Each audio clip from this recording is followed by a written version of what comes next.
Now, let's understand behind the scene working of a GPIO pin. Have you ever wondered how does a GPIO pin is actually implemented inside the microcontroller? You might have seen a GPIO pin on the microcontroller or on the development board. But let me explain in a simple way how it's actually implemented inside to the microcontroller. This is how a GPIO pin looks like behind the scene. There are usually two buffers. One is output buffer and another one is input buffer along with an enable line. When the enable line is 0, the output buffer will get activated and input buffer will get deactivated. If you are wondering what a buffer is, it is nothing but two CMOS transistors connected in this fashion. The top one is called a PMOS transistor and the bottom one is NMOS.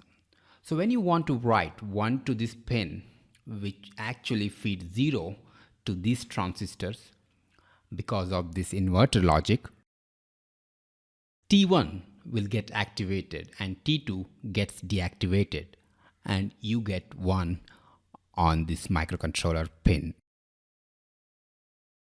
So similarly, if you want to write 0 to this pin, then T2 gets activated and T1 will get deactivated and your pin will be pulled to the ground, which gives out 0 onto the pin. That's how the output buffer of a GPIO works.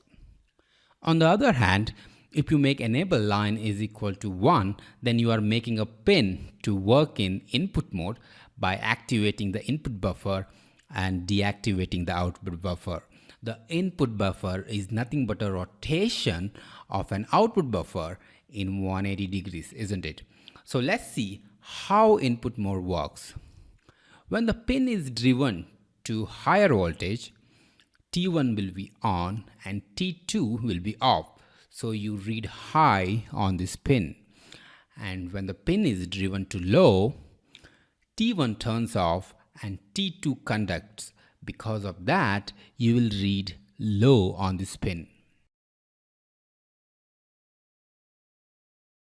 Great. That's how the input and output mode of a GPIO pin works behind the scene by using respective buffer logic along with its enable line.